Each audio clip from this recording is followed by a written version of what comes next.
Amigos, muy buenas tardes. Los saluda el doctor Tantaruna. El día de hoy, 3 de septiembre de 2018, damos inicio a nuestro programa consultando al doctor Tantaruna. Pedimos las disculpas a nuestros seguidores porque iniciamos el programa después de la 1 de la tarde. Ya son más de las 2 de la tarde. El problema era que en nuestra zona, en nuestra localidad, ha habido un apagón total. Solucionado ese problema, damos inicio a nuestro programa, también excusando la presencia de nuestra asistente, la señorita Karina Pérrigo, que el día de hoy nos ha comunicado que gracias a nuestro programa ella ha podido conseguir un trabajo en otro lugar. La felicitamos y acá siempre las puertas abiertas para Karina. Bien, vamos a dar lectura a las consultas que han llegado. Primera consulta. Doctor Tantaruna, me han denunciado por el delito de lesiones leves, por un problema que tuve con mi vecino de una pelea, una agresión mutua que fue en el año 2015 para las fiestas patrias. Me han notificado para efecto de rendir mi declaración instructiva por ese proceso. Estoy muy preocupado porque pensé que este problema ya había concluido y tengo que presentarme y quisiera que usted me oriente los pasos que debo seguir. Bien, vamos a absolverle entonces la consulta. En primer lugar, tenemos que tener presente que el delito de lesiones se configura por la comisión de una agresión con daño que supera los 10 días hasta los 30 días de atención médica o de descanso. ¿Ok? Si la atención del médico legista, es decir, el examen pericial del médico legista, arroja que ha tenido un daño que requiere una atención de más de 10 días y menos de 30, se configura el delito de lesiones leves. La pena del delito de lesiones leves en este momento frisa de 2 a 5 años. Mínimo 2 años, máximo 5. Entonces, la pena que se impondría de ser hallado culpable es entre 2 y 5 años. Pero se tiene que tener presente algo, que esta nueva pena, esta pena por el delito de lesiones, rige a partir de noviembre del 2015, donde hubo la modificación a la ley penal. Entonces, de noviembre del 2015 para atrás, rige la sanción penal que era aplicable al momento en que sucedieron los hechos. Esto es, como en el caso suyo, sucedió el hecho en el mes de julio, Fiestas Patrias del 2015, se le aplica esa sanción. Y a esa fecha, la sanción que tenía el delito de lesiones leves es de una pena máxima de 2 años. ¿Ok? Máxima de 2 años. ¿Eso qué significa? Que a esta fecha, septiembre del 2018, la pena, la sanción penal, la pena y el delito ya habría prescrito. ¿Por qué? Porque la ley establece que el delito prescribe en el máximo de la pena más un 50%. Repito, a julio del 2015, la pena a imponerse correspondía a 2 años, más el 50%, que es 1 año, daríamos que prescribiría el delito a los 3 años. Julio del 2015, julio del 2016, 17, 18, el delito ha prescrito en julio de este año. ¿Ok? Lo que tiene que hacer es presentarse, rendir su declaración y su abogado deducir la excepción de prescripción de la acción penal. ¿Ok? Y con eso van a archivar su caso, haciendo presente que se está refiriendo al delito sucedido en julio del 2015. Bien, siguiente consulta. La consulta que se nos hace un seguidor nuestro dice: doctor Tantaruna, están acusando a mi hijo por el delito de robo agravado y le están pidiendo 15 años de prisión. Su proceso penal, él se encuentra preso y su proceso penal ya tiene acusación y está pasando a señalarle el juicio oral. El fiscal en su acusación le pide 15 años de pena privativa de libertad y el pago de una reparación civil. Él comentó que desde un inicio ha aceptado que ha cometido el delito de haber arrebatado un celular. Y como fue detenido casi en el acto de este hecho, recobraron el celular. Pero el agraviado señaló que su hijo lo había golpeado y que lo había amenazado con un arma de fuego. En la consulta nos indican que ello no es cierto. ¿Por qué? Porque el agraviado nunca demostró el daño de los golpes a través de un proceso o de la pericia ante el médico legista. Y tampoco se le encontró arma alguna en posesión a su hijo. De tal manera que nos pide que si él ha aceptado su responsabilidad, convendría que él acepte también la acusación para que le rebajen la pena. Yo lo que le digo es lo siguiente, ya absolviéndole la consulta, yo le digo que no acepte la acusación, que él continúe con el juicio oral, ¿ok?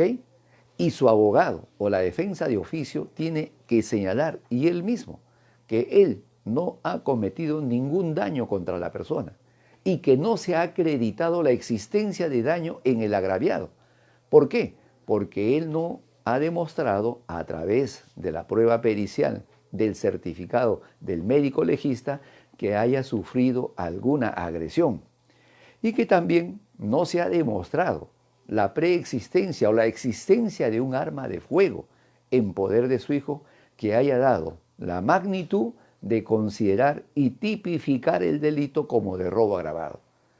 Si esta circunstancia de agresión y de arma no se ha podido demostrar, estamos solo ante el delito de hurto, que puede ser hurto agravado dependiendo de la circunstancia. Pero la penalidad no es tan grave como la de robo agravado.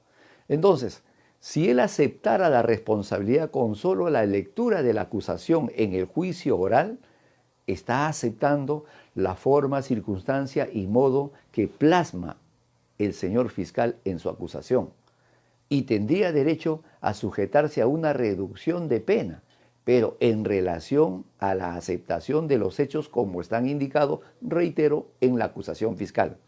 Sin embargo, no acepta esa responsabilidad, va a juicio y en el juicio sustenta su posición en forma clara y directa de que sí cometió el hecho, de que está arrepentido, pero que nunca agredió y no hay prueba de la agresión y que nunca tuvo arma y no hay prueba del arma. De tal manera que el señor abogado defensor va a tener que pedir que la tipificación con la facultad que tiene la sala en ese momento sea por el delito de hurto agravado. ¿Eh? ¿Correcto? Siguiente consulta. Bien, acá tenemos una consulta bien breve, pero que merece una explicación un poquito más amplia. Solamente es directa, dice la consulta de este seguidor nuestro. Doctor Tantaruna, mi consulta es concreta. ¿Se puede anular un anticipo de legítima? Nada más, esa es toda la consulta. ¿Se puede anular un anticipo de legítima? En primer lugar, tenemos que explicar qué es un anticipo de legítima. El anticipo de legítima es un adelanto de herencia que hace el que tiene derecho, es decir, el que va a ser el causante mañana más tarde, de alguien que va a heredar sus derechos y acciones, que pueden ser los herederos forzosos, generalmente. Los herederos forzosos son la esposa, son los hijos, ¿no? Y a falta de esto, los padres, en fin, y los abuelos, en ese orden de prelación. De tal manera que cuando uno da un anticipo de legítima, lo hace en vida, lo que se llama adelanto de herencia, que es el anticipo de legítima. Para que tenga validez este otorgamiento de anticipo de legítima, tiene que ser por escritura pública. Tiene que inscribirse en el registro público, si es una propiedad, el registro público de propiedad. Pero también en esa minuta, en ese contrato, en esa escritura pública de anticipo de legítima, se tiene que seguir bajo las reglas de una donación y se tiene que colocar algún pacto de reversión. ¿Qué implica decir esto? Que en el anticipo de legítima, por ejemplo, puede colocarse el derecho que tiene la persona que da el anticipo de gozar de los frutos o del usufructo del bien mientras esté en vida. ¿Ok? O señalarse que en caso el anticipado, el que recibe el anticipo, se porte mal, haga mal uso, haga un uso indebido del bien anticipado, este puede volver a beneficio o en poder nuevamente del titular del bien. ¿Ok? ¿Correcto? Eso es un proceso que se tiene que especificar, señalar claramente en la escritura de minuta de otorgamiento de anticipo de legítima, el pacto de reversión, para evitar complicaciones posteriores. Porque han habido casos en que un padre da un anticipo de legítima a un hijo en forma general y no ha colocado algunas cláusulas de seguridad para él mismo mientras esté en vida. Y el hijo ha hecho mal uso de eso porque ya se inscribe la propiedad a su nombre, han querido desalojar al padre, lo han maltratado, en fin. Porque esto de colocarse las cláusulas de seguridad convierte en prácticamente nulo el acto jurídico de anticipo de legítima. Repito, que se puede solicitar también por algunas causales señaladas en la ley. Por ejemplo, maltratar al padre mediante violencia familiar, violencia psicológica, que permite a un padre pedir la declaración de indignidad de ese hijo, ¿no? Para que se le declare indigno a esa persona. ¿Ok? Puede haber que también otra forma de maltrato es que no le otorgue una pensión alimenticia o lo descuide en su salud o tenga abandonado a su progenitor. Entonces el derecho le otorga esa facultad al anticipante de pedir la nulidad de ese documento que se llama anticipo de legítima. ¿Correcto? Cualquier ampliación estamos también a su servicio. ¿No? Pasamos a la siguiente consulta. Doctor Tantaruna nos informa. Han vendido nuestra propiedad que compramos en el año 1983. Doctor Tantaruna dice, nosotros adquirimos una propiedad de interés social el 30 de septiembre de 1983, con un metraje de 99.40 metros cuadrados. Tomamos posesión, construimos el inmueble, lo ampliamos, lo modificamos, es decir, ejercieron todos los actos del derecho de propiedad. Sin embargo, miembros de la Marina de Guerra del Perú, sin ser propietarios, les hacen un juicio de usurpación y los botan de la propiedad. Y luego de ello, venden la propiedad a otra persona. La propiedad seguía figurando, cuando estaban ellos de propietario, estas personas que nos consultan, a nombre de una empresa que se llamaba Líneas Comerciales, quien les vendió a esta pareja que nos consulta mediante una minuta. ¿Ok? Líneas Comerciales le vende a una cooperativa de servicios múltiples Miguel Grau, que lo transfiere a otra persona que es Jorge Luis Valdeón. Y a esta persona última es a quien ellos le compran el terreno al contado.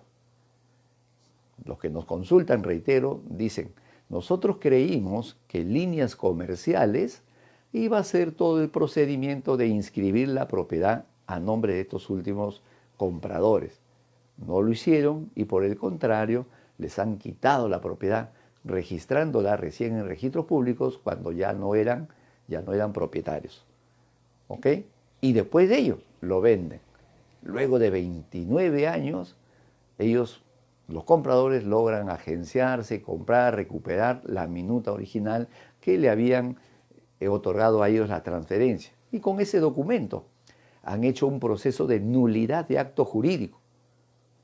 Nulidad de acto jurídico. Y además presentan una demanda de prescripción adquisitiva de dominio por posesión de más de 30 años conforme al Código Civil del año 1936. Bien, vamos a absolverle la consulta. Le vamos a decir lo siguiente acá.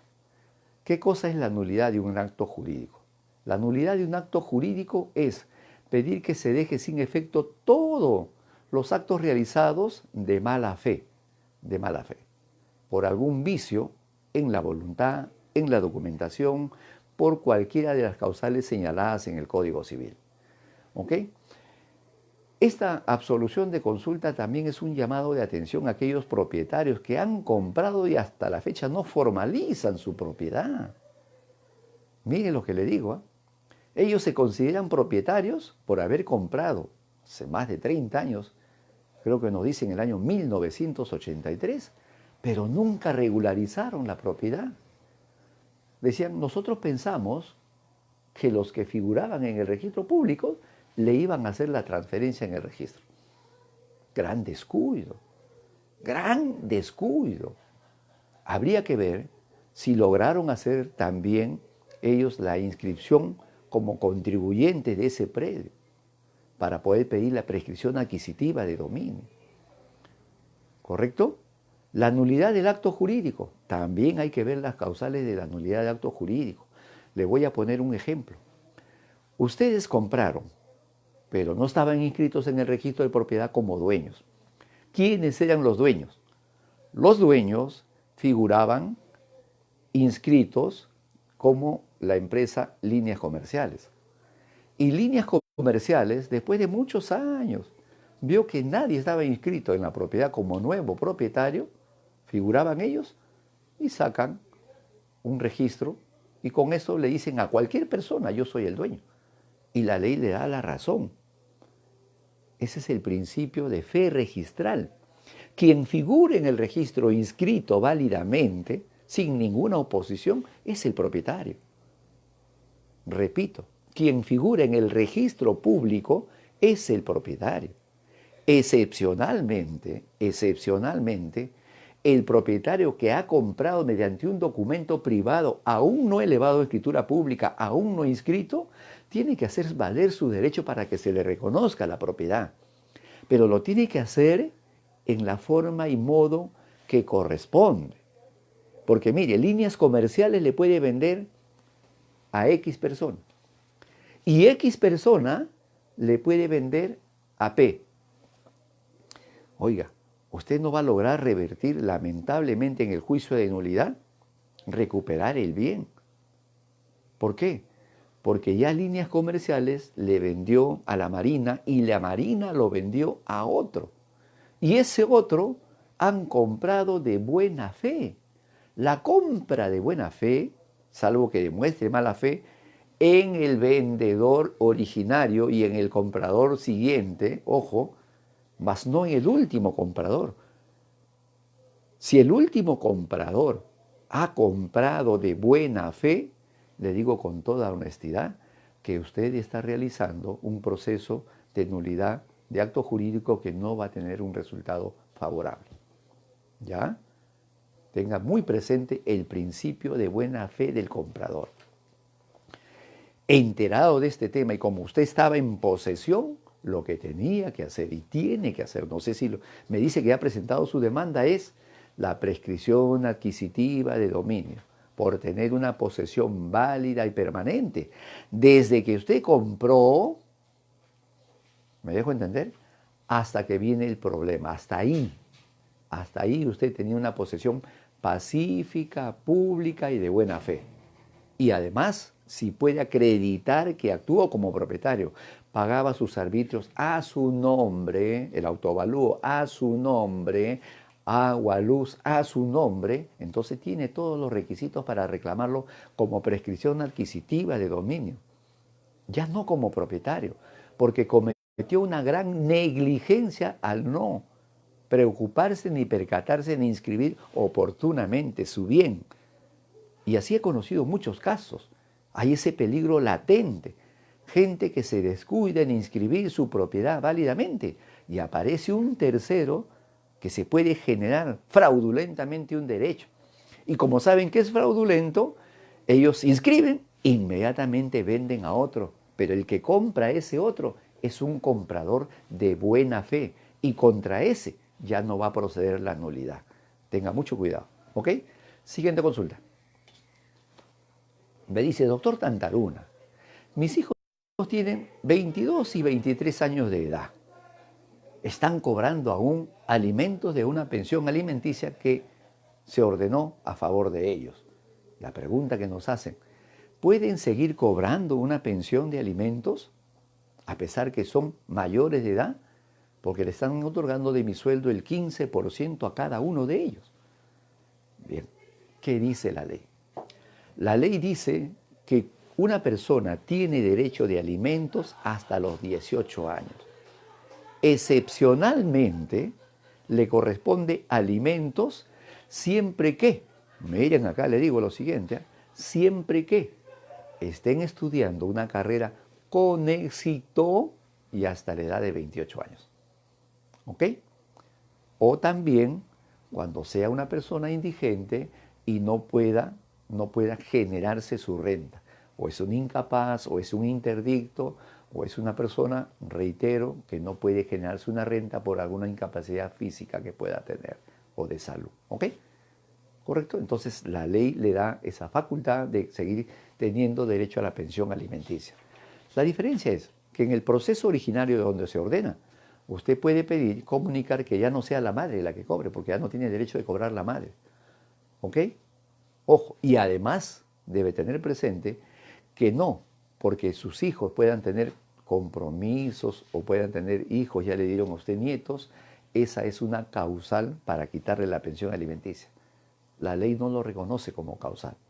Solamente reconoce si están estudiando una carrera con éxito. ¿Ok? Siguiente consulta. Acá hay una consulta muy interesante que nos han hecho unos de los seguidores de la siguiente manera. Nos dicen, doctor Tantaruna, mi hijo se declaró culpable de un robo. Conversamos con el agraviado y se llegó a un acuerdo. A mi hijo lo detuvieron hace 2 meses y 3 semanas. Se encuentra ahorita en el penal de Sarita Colonia. Él fue detenido por el robo de un celular en una pollería, pero debe tenerse en cuenta que no lo agarraron en el acto del delito, sino a unas cuadras. Pero como los agraviados lo reconocieron y lo señalaron, por eso él fue detenido. Estuvieron en ese acto de la comisión del delito 5 personas, pero solamente a mi hijo lo agarraron. En la pollería no hay cámaras que puedan demostrar que es él el que cometió el delito. Se robaron en total 2 celulares. Uno de los celulares se devolvió. Otro, hemos tenido la oportunidad de conversar con los agraviados y llegar a un acuerdo. Se le ha hecho el pago, se le ha regresado lo que se les ha afectado económicamente, ¿no? Pero a cambio hemos pedido que declaren favorablemente a nombre de mi hijo, diciendo que no recuerdan bien si es él el que ha estado o no en el robo, porque no hay forma de demostrar con alguna cámara de que él estuvo presente. Ya uno de los agraviados declaró a nuestro favor, solamente falta el otro que aún no se presenta porque no le dan la citación. Mi hijo le han impuesto una medida cautelar de 4 meses de prisión preventiva, mientras dure la investigación. ¿Qué opina de todo esto, doctor? Le queremos que nos dé su opinión, queremos pedir que nos dé su opinión si hay posibilidad de que él salga en los 4 meses cumplidos, o hay posibilidades de que salga o no salga absuelto del proceso. Espero su respuesta. Dentro de la consulta también nos indica que su hijo ha reconocido que ha cometido el hecho delictuoso. Entonces aquí tenemos una controversia, la siguiente, que quiero plasmarla muy claramente. Hay que verificar si los agraviados, al momento que lo reconocen a su hijo y declaran la forma y circunstancia que sucedió el hecho, lo hicieron con presencia fiscal. Si lo han hecho con presencia fiscal, escuche bien lo que le digo, si lo han hecho con presencia fiscal, es prueba plena, así dice la ley. Es prueba plena, porque se ha dado todas las garantías que la ley señala para que exprese lo conveniente. Igual su hijo, si ha declarado y reconocido con presencia fiscal y de repente hasta con un abogado defensor de su elección, estaba con todas las garantías para haber negado oportunamente que sea el autor del delito. Entonces, la jurisprudencia de estos casos similares, donde hay una retractación, es a criterio del juzgador. Pero en la mayoría de los casos, cuando hay reconocimiento, reitero, cuando hay declaración con presencia fiscal, es muy improbable que los jueces le crean en un cambio de versión. Es muy improbable. Que analicen bien el tema, que analicen muy bien el tema. Yo, como abogado, le recomendaría otra cosa a su hijo. Si analizo que hay declaración con presencia fiscal, con abogado defensor, que los agraviados también han tenido presencia fiscal y abogado en ese momento, sobre todo presencia fiscal, ya son pruebas plenas que va a ser muy difícil que el juez, el juzgador, los crea en el momento debido. Considero de que no va a prosperar esa posición, ¿no? Siguiente consulta. ¿Es la última consulta? Es la última consulta que nos ha llegado, que estaba pendiente de dar absolución el programa anterior. Es la siguiente. Doctor Tantaruna, me han cambiado de modalidad de trabajo. Yo trabajo más de 16 años en una dirección regional, pero hace 2 años me cambiaron de modalidad y de situación en el trabajo. ¿Puedo reclamar algo a pesar del tiempo transcurrido? Oriéntenos, por favor. A ver, cuando a una persona le cambian de trabajo, hay que tener presente 2 cosas. Uno, si el cambio del trabajo o de puesto o de actividad dentro de un centro laboral disminuye su capacidad, si es una ofensa, si es un deterioro a su persona, es un menoscabo a su labor y además existe una reducción de su remuneración. ¿Correcto? Si el cambio de trabajo, si el horario que le cambian afecta su remuneración. Si no afecta su nivel, si no afecta su relación laboral en cuanto a las labores que usted realiza, en cuanto a los actos que usted desempeña, no estaríamos ante un atentado laboral en su agravio. No habría hostilidad, que es una de las causales por las cuales usted puede pedir a su empleador el cese de hostilidad, cuando le cambian de nivel de jerarquía, ¿no?, y le rebajan la remuneración. Pero tenga presente que en un centro laboral es facultad del empleador trasladar a uno de un lugar a otro. Siempre, reitero, que no haya desmedro en su relación. Siempre que no haya desmedro. Siempre que usted le sigan reconociendo su categoría, reconociendo su nivel y no disminuyendo ni su remuneración ni ampliando sus horas de trabajo. ¿Ok? Además, por otra parte, cuando uno quiere reclamar algo en el tema laboral, tiene que tener presente muy bien el principio de oportunidad. Han pasado más de 2 años. Se reclama cuando suceden los hechos. Cuando suceden los hechos. ¿Ok? Hay que ver, así como el empleador tiene la facultad de llamarnos la atención, de ponernos un aviso por alguna falta grave cometida o cualquier tipo de falta, tiene que hacerlo dentro de un periodo razonable que se llama el principio de oportunidad. También el trabajador tiene la misma facultad de reclamar dentro de un periodo prudencial. Y 2 años obviamente no es un periodo prudencial. ¿Ok? Bien, mis queridos amigos, espero que haya sido de su agrado el programa de hoy. Quedamos a la espera de sus siguientes consultas y nos vemos en el siguiente programa, que será el día jueves, y esperamos que a la misma hora, 1 de la tarde. Gracias por seguirnos, un abrazo y compartan las consultas si han sido de su agrado. También nos pueden ver y seguir en YouTube. ¿Ya? Muchas gracias. Un abrazo. Hasta pronto.